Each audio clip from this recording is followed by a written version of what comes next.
Sa ngalan ng Ama at ng Anak at ng Espiritu Santo. Amen. Sumainyo ang Panginoon. At sumaiyo rin. Mga kapatid, aminin po muna natin at pagsisihan ng ating mga kasalanan upang tayo po'y maging marapat gumanap sa banal na pagdiriwang. Inaamin ko Sa makapangyarihang Diyos at sa inyo mga kapatid, na lubha ako nagkasala sa isip, sa salita, sa gawa, at sa aking pagkukulang. Kaya isinasamo ko sa mahal na Birheng Maria, sa lahat ng mga anghel at mga banal, at sa inyo mga kapatid, na ako'y ipanalangin sa Panginoong ating Diyos. kaawaan tayo ng makapangyarihang Diyos, patawarin sa ating mga kasalanan at patnubayan sa buhay na walang hanggan. Amen. Panginoon, kaawaan mo kami. Panginoon, kaawaan mo kami. Kristo, kaawaan mo kami. Kristo, kaawaan mo kami. Panginoon, kaawaan mo kami. Panginoon, kaawaan mo kami. Manalangin tayo. Ama naming makapangyarihan, niloob mong lumigaya ang buong mundo sa pagkabuhay ng iyong anak na Panginoon, naming Hesukristo. Alang-alang kay Mariang Birheng Ina ng Diyos, ipagkaloob mong makamta namin ang galak ng buhay na di matatapos. Iniluluhog namin ito sa pamamagitan ni Hesukristo, kasama ng Espiritu Santo, magpasawalang hanggan. Amen. Magsiupo muna po ang lahat. Pagbasa mula sa mga gawa ng mga apostol. Samantalang nasa Corinto si Apolos, si Pablo naman ay naglagos sa mga dakong bulubundukin ng lalawigan hanggang dumating sa Efeso. May natagpuan siya roong ilang alagad at tinanong niya, "Tinanggap ba ninyo ang Espiritu Santo nang sumampalataya kayo?" "Hindi po," tugon nila. "Hindi namin narinig na may Espiritu Santo." "Kung gayon, sa ano kayo nabinyagan?" tanong niya. "Sa binyag ni Juan," anila. Sinabi ni Pablo. Ang binyag ni Juan ay tanda ng pagsisisi. Sinabi niya sa mga Israelita na dapat silang sumampalataya sa darating na kasunod niya, sa makatuwid bagay kay Jesus. Nang marinig nila ito, sila'y nagpabinyag sa pangalan ng Panginoong Jesus. Ipinatong ni Pablo ang kanyang kamay sa kanila. Muwaba sa kanila ang Espiritu Santo at sila'y nagsalita ng iba't ibang wika at nagpahayag ng salita ng Diyos. Sila'y humigit kumulang sa 12 lalaki. Sa loob ng 3 buwan, si Pablo ay pumapasok sa sinagoga at nakikipagtalo sa mga naroon at buong tapang na ipinaliliwanag sa kanila kung ano ang paghahari ng Diyos. Ang salita ng Diyos. Salamat sa Diyos. Tanang mga kaharian, ang poong Diyos ay awitan. Tanang mga kaharian, ang poong Diyos ay awitan. O mag-alsa sana ang Diyos, ang kaaway pakalatin, at ang mga namumuhay tumakas sa kanyang piling. Kung paanong yaong ulap, tinatangay noong hangin, ganon sila itataboy, ganon sila papalisin. At kung paanong yaong pagkit sa apoy ay natutunaw, sa harap ng Panginoon, ang masama ay papanaw. Tanang mga kaharian, ang poong Diyos ay awitan. Ang lahat ay nagagalak, natutuwa ang matuwid. Sa harapan nitong Diyos, galak nila'y di malirip. Awitan ang Panginoon, purihin ang kanyang ngalan. Ang pangalan niyang banal, magalak na papurihan. Tanang mga kaharian, ang poong Diyos ay awitan. Ang Diyos na naroon sa tahanan niyang templo, tumitingin sa ulilat, sanggalang na mga balo, mga tahanang siyang laan sa sinumang nalulungkot, ang bilanggo'y hinahango upang sila ay malugod.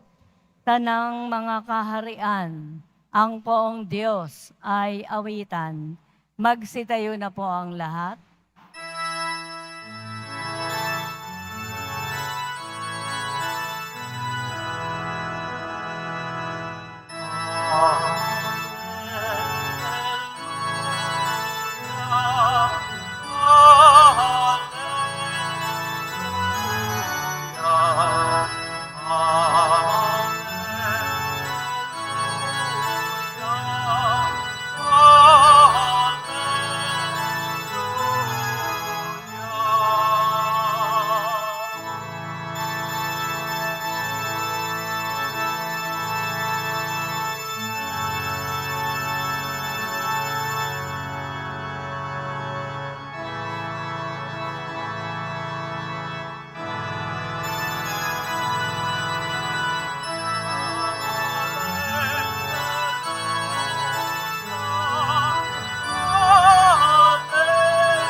Sumainyo ang Panginoon. At sumaiyo rin. Ang mabuting balita ng Panginoon ayon kay San Juan. Papuri sa iyo, Panginoon. Noong panahong yun, sinabi ng mga alagad kay Jesus, "Ngayon po'y tuwira na ang inyong pangungusap sa amin at hindi na patalinghaga. Alam na naming batid ninyo ang lahat ng bagay at hindi na kailangang tanungin ninuman. Dahil dito naniniwala kaming kayo'y mula sa Diyos." Sumagot si Jesus, "Naniniwala na ba kayo ngayon? Darating ang oras, at ngayon na nga, na magkakawatak-watak kayo, magkakanya-kanyang lakad kayo, at iiwan ninyo ako. Gayon may hindi ako nag-iisa sapagkat kasama ko ang Ama. Sinabi ko ito sa inyo upang kayo'y magkaroon ng kapayapaan sa pakikipagkaisa sa akin. Mayroon kayong kapighatian dito sa sanlibutan, ngunit laksan ninyo ang inyong loob na pagtagumpayan ko na ang sanlibutan." Ang mabuting balita ng ating kaligtasan. Pinupuri ka namin, Panginoong Heso Kristo. Magsiupo muna po ang lahat. Good morning po sa inyong lahat. Good morning, Father. Ang mahalagang paalala po sa atin ngayon ng mga pagbasa natin sa araw na ito, sa binyag pa lang, napuspos na tayo ng Espiritu Santo. Ang tanong po ay, napupuspos pa ba tayo ng Espiritu Santo hanggang ngayon? Paano po natin malalamang hindi? At paano po natin malalamang oo? Ito wala na ring tali-taling haga. Diretsahan na. Masasabi po nating hindi tayo nabubuhay sa Espiritu pag tayo ay nakikiapid, puno ng kahalayan at kalaswaan. Pag namamalayan man natin o hindi ay ang sinasamba pala natin ay ang mga Diyos-Diyos ang ginawa natin para sa ating sarili. Ang power, prestige, at pleasure. Gayon din pag ang naghahari sa atin ay pagkapuot o galit, pag-aaway-away, pagseselos,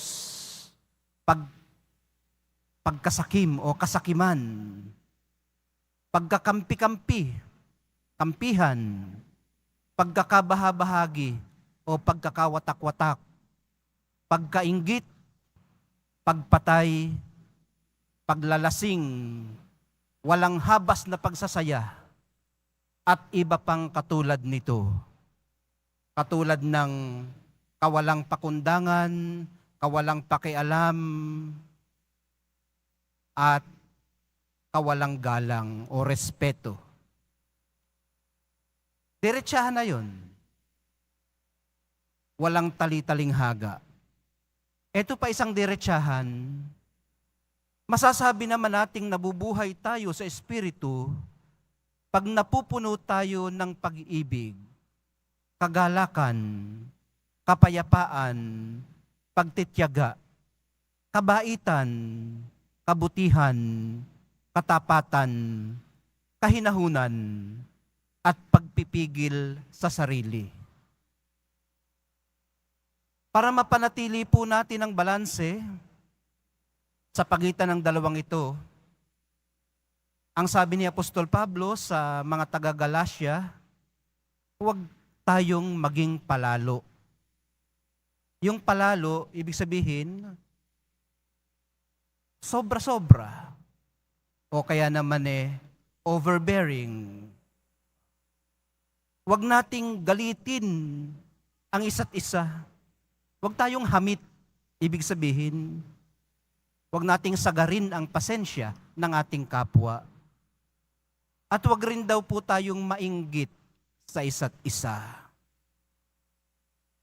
Mahalaga pong malinaw sa atin ito para hindi natin mapaglalangan ang ating sarili o linlangin o lokohin ang ating sarili na kumbinsido tayong nabubuhay tayo sa Espiritu Santo, gayong saan man tayo silipin, ang makikita pala sa atin ay false piety.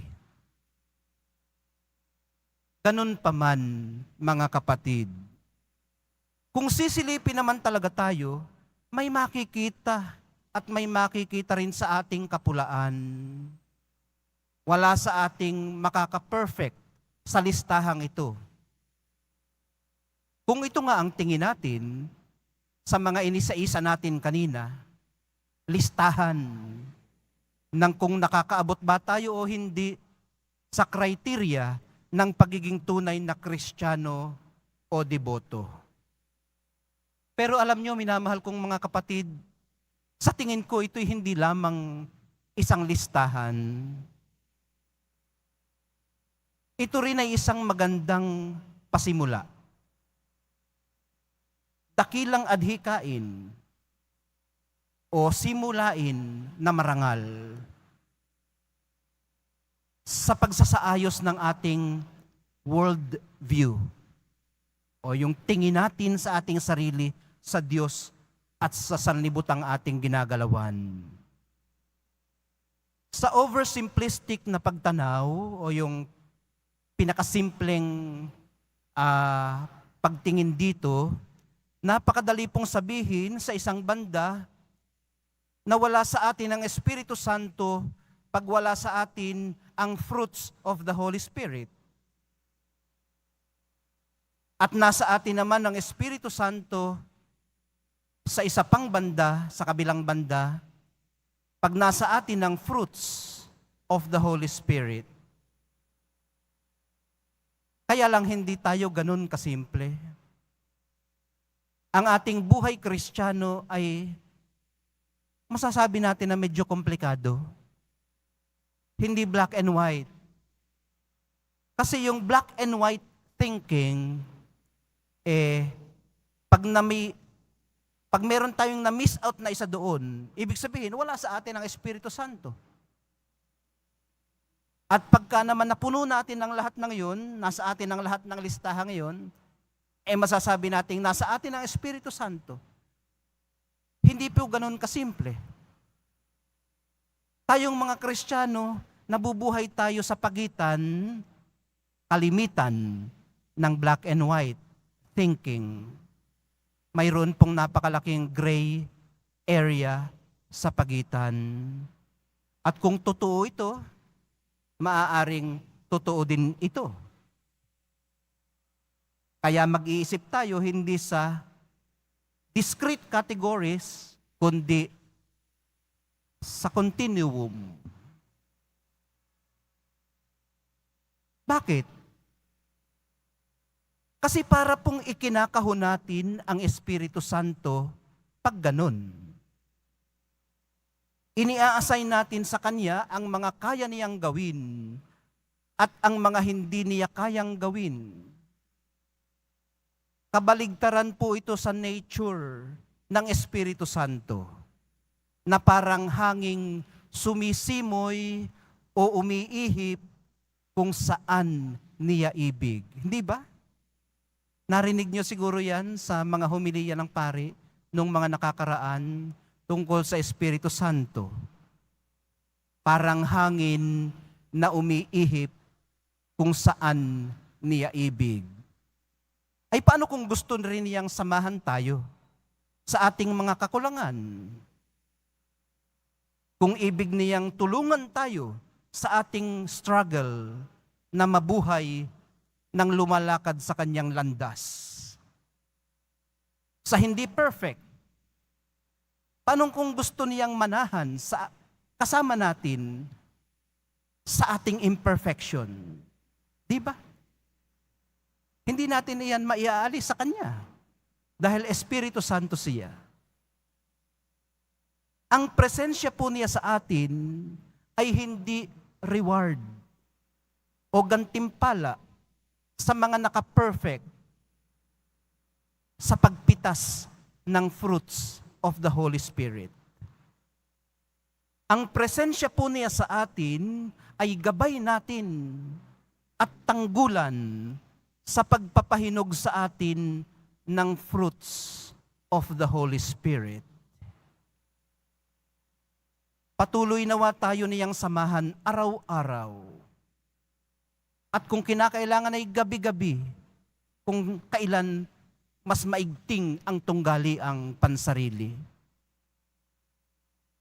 Samahan tayo sa pagsusumikap nating mamuhay ng naaayon sa kanyang mga panukala o mga suggestions o mga promptings niya sa atin.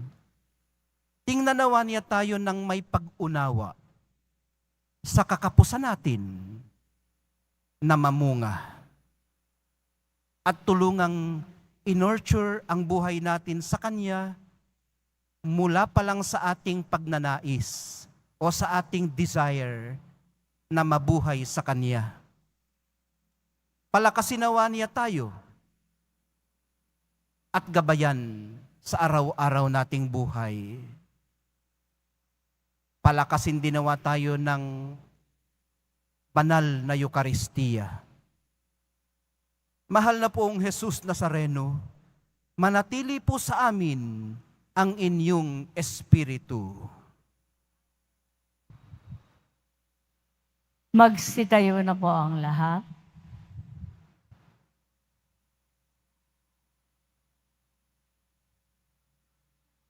Minamahal kong mga kapatid, inihandog sa atin ng Diyos ang kapayapaan ng pakikipagkasundo sa pamamagitan ni Jesus. Ipanalangin natin na manatili sa atin ang Kanyang ibinigay na kapayapaan. At sa bawat dalangin ng atin pong itutugon, Diyos ng kapayapaan, basbasan mo kami. Diyos ng kapayapaan, basbasan mo kami. Ang mga pinuno ng simbahan sa ilalim ng pagtatangkilik ng Birhen ng Fatima, naway higit na mailapit ang bayan ng Diyos kay Kristo at sa isa't isa. Manalangin tayo. Diyos ng kapayapaan, basbasan mo kami. Ang mga pinuno sa buong mundo, naway patnubayan ni Maria, ang Birhen ng Fatima, sa kanilang pagsisikap na magkaroon ng pangmatagalang kapayapaan ang mga bansa. Manalangin tayo. Diyos ng kapayapaan, basbasan mo kami. Ang mga Kristiyanong pamayanan, naway magsikap na makamit ang kapayapaan ni Kristo sa pamamagitan ng pagpapakita ng pagmamahal at malasakit sa isa't isa. Manalangin tayo. Diyos ng kapayapaan, basbasan mo kami. Ang mga nagdurusa sa mga espiritual o pisikal na kahinaan, naway kahabagan ni Maria. Manalangin tayo. Diyos ng kapayapaan, basbasan mo kami. Tayo naway lukuban ng kapangyarihan ng banal na Espiritu upang makita sa ating mundo ang handog na kapayapaan. Manalangin tayo. Diyos ng kapayapaan, basbasan mo kami. Sa katahimikan ng ating puso'y ihandog po natin sa dambana ng mahal na poong Jesus Nazareno lahat ng ating mga personal na intensyon.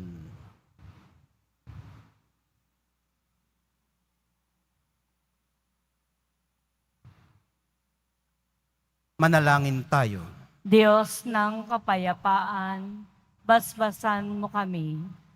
Ama, nagmumula sa inyo ang lahat ng mabubuting bagay. Ipagkaloob niyo sa amin ang kapayapaan sa tulong ng makapangyarihang pamamagitan din ni Maria. Hinihiling namin ito sa pamamagitan ni Kristo na aming Panginoon. Amen. Magsiupo muna po ang lahat.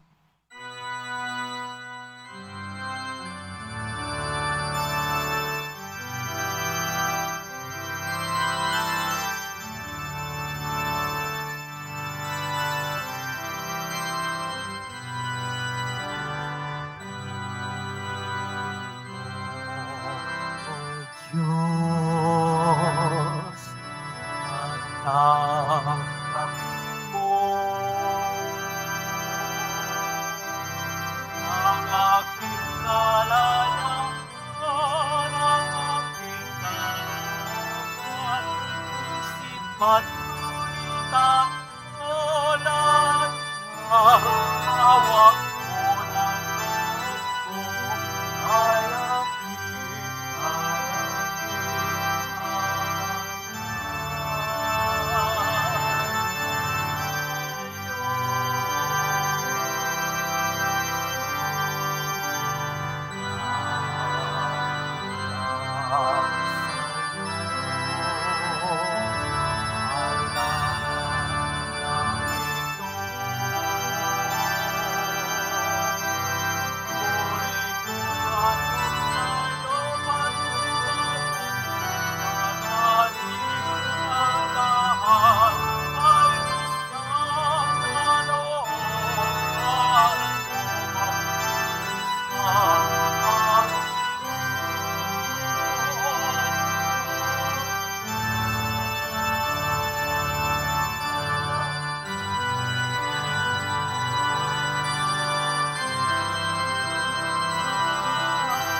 Magsitayo na po ang lahat. Manalangin kayo mga kapatid upang itong paghahain natin kalugdan ng Diyos Amang makapangyarihan. Tanggapin nawa ng Panginoon itong paghahain sa iyong mga kamay, sa kapurihan niya at karangalan sa ating kapakinabangan at sa buong sambayanan niyang banal. Ama naming lumikha sa aming paghahain ngayong ang mahal na Birhe ginugunita, kami humihiling na kami ay matulungan nawa ng iyong nagkatawang taong anak na naghain ng sarili sa krus na dambana at ngayon nabubuhay kasama mo at ng Espiritu Santo magpasawalang hanggan. Amen. Sumainyo ang Panginoon. At sumaiyo rin. Itaas sa Diyos ang inyong puso at diwa. Itinaas na namin sa Panginoon. Pasalamatan natin ang Panginoong ating Diyos. Marapat na siya ay pasalamatan. Ama naming makapangyarihan, tunay ngang marapat na ikaw ay aming pasalamatan. Ngayong pinararangalan ng mahal na Birheng Maria, bukod mong pinagpala sa babaeng lahat ang mahal na Birheng totoong mapalad, na iyong piniling maging ina ng iyong anak. Noong isugo mo siya bilang aming Mesiyas, sa kapangyarihan ng Espiritong Banal, ang mahal na Birheng Maria ay naging inang tunay ng iyong anak na kanyang isinilang bilang liwanag nitong sanlibutan. Kaya kaisa ng mga anghel na nagsisiawit ng papuri sa iyo, nang walang humpay sa kalangitan, kami nagbubunyi sa iyong kadakilaan. Santo, Santo, Santo, Panginoong Diyos ng mga hukbo, napupuno ang langit at lupa ng kadakilaan mo. O sana sa kaitaasan, pinagpala ang naparirito sa ngalan ng Panginoon. O sana sa kaitaasan, magsilod po ang lahat. Ama naming banal, ikaw ang bukal ng tanang kabanalan, kaya't sa pamamagitan ng iyong Espiritu, gawin mong banal ang mga kaloob na ito, upang para sa amin maging katawan at dugo ng aming Panginoong Hesukristo. Bago niya pinagtiis ang pusang loob na maging handog, hinawakan niya ang tinapay. Pinasalamatan kaniya. Pinaghati-hati niya yun. Iniabot sa kanyang mga alagad at sinabi, "Tanggapin ninyong lahat ito at kanin. Ito ang aking katawan na ihahandog para sa inyo."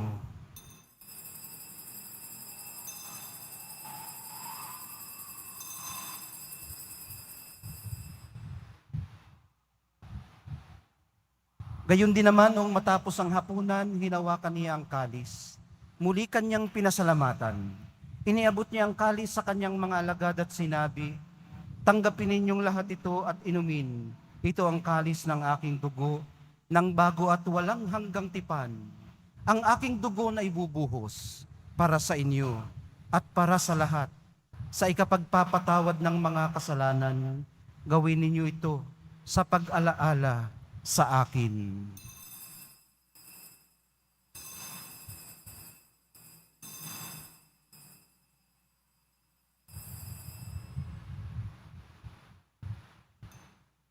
Magsitayo na po ang lahat.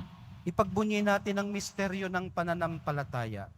Si Kristo'y namatay, si Kristo'y nabuhay, si Kristo'y babalik sa wakas ng panahon. Ama, ginagawa namin ngayon ang pag-alala sa pagkamatay at muling pagkabuhay ng iyong anak. Kaya't iniaalay namin sa iyo ang tinapay na nagbibigay buhay at ang kalis na nagkakaloob ng kaligtasan. Kami nagpapasalamat dahil kami iyong minarapat na tumayo sa harap mo para maglingkod sa iyo. Isinasamo namin kaming magsasalo-salo sa katawan at dugo ni Kristo ay mabuklod sa pagkakaisa sa pamamagitan ng Espiritu Santo.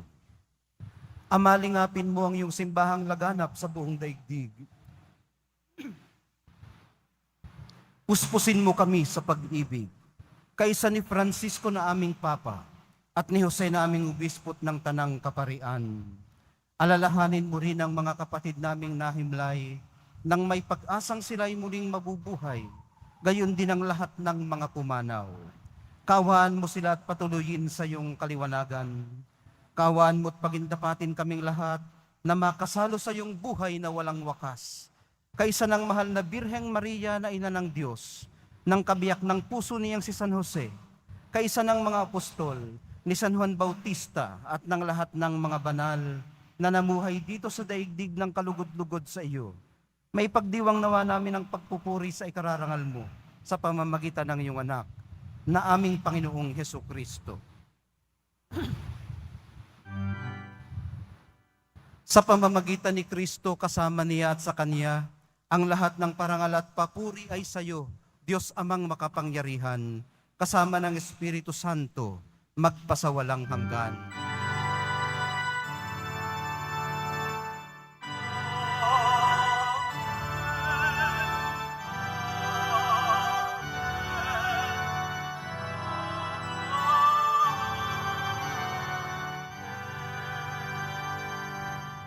Ama namin, sumasalangit ka, sambahin ang ngalan mo. Mapasa amin ang kaharian mo. Sundin ang loob mo dito sa lupa para ng sa langit. Bigyan mo kami ngayon ng aming kakanin sa araw-araw at patawarin mo kami sa aming mga sala para ng pagpapatawad namin sa nagkakasala sa amin. At huwag mo kaming ipahintulot sa tukso at iadya mo kami sa lahat ng masama.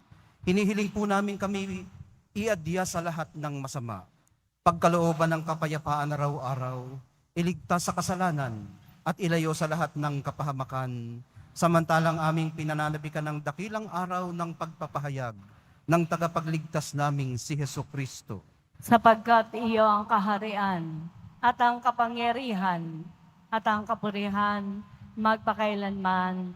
Amen. Panginoong Heso Kristo, sinabi mo sa iyong mga apostol, kapayapaan ang iniiwan ko sa inyo, ang aking kapayapaan ang ibinibigay ko sa inyo. Tunghayan mo ang aming pananampalataya at huwag ang aming pagkakasala.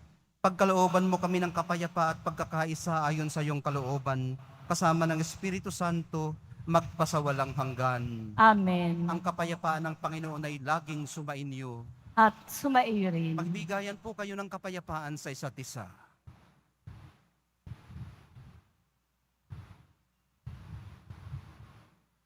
Kordero ng Diyos na nag-aalis ng mga kasalanan ng sanlibutan, maawa ka sa amin. Kordero ng Diyos na nag-aalis ng mga kasalanan ng sanlibutan, maawa ka sa amin. Kordero ng Diyos na nag-aalis ng mga kasalanan ng sanlibutan, ipagkaloob mo sa amin ang kapayapaan. Magsilot po ang lahat. Ito ang kordero ng Diyos na nag-aalis ng kasalanan ng sanlibutan. Mapalad ang mga inaanyayahan sa kanyang piging. Panginoon, hindi ako karapat-dapat na magpatuloy sa iyo, ngunit sa isang salita mo lamang ay gagaling na ako.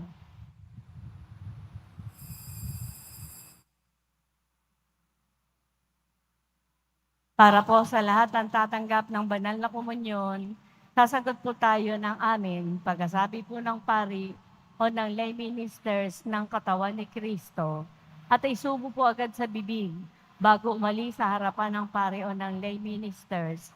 Sumunod po tayo at maraming salamat po.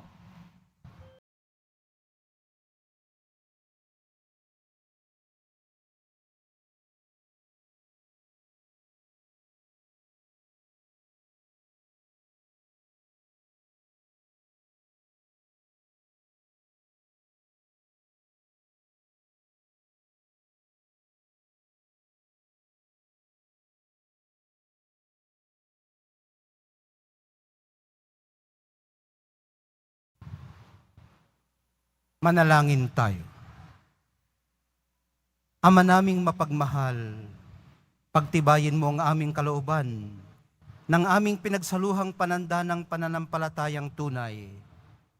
Ang pinaninindigan naming Diyos na totoo at taong totoo na ipinagdalang tao ni Maria sa kanyang sinapupunan ay siya nawang magpagindapat na kami sumapit sa kaligayahang walang maliw na buhay.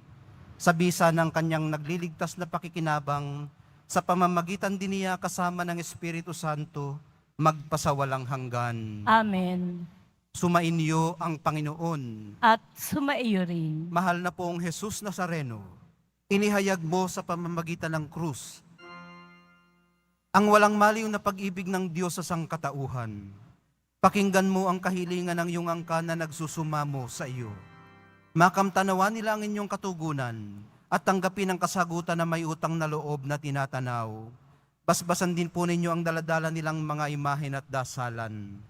Sa pamamagitan ng bendisyon na ito, naway maalala nila ang mga pangako nila noon sa binyag, na ikaw ang kanilang iibigin at paglilingkuran bilang Panginoon, magpasawalang hanggan. Amen. Pagpalain kayo ng makapangyarihang Diyos, Ama, Anak, at Espiritu Santo. Amen. Humayo kayong taglayang kapayapaan ng poong Jesus Nazareno. Salamat sa Diyos.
Padre Jesús Nazaret.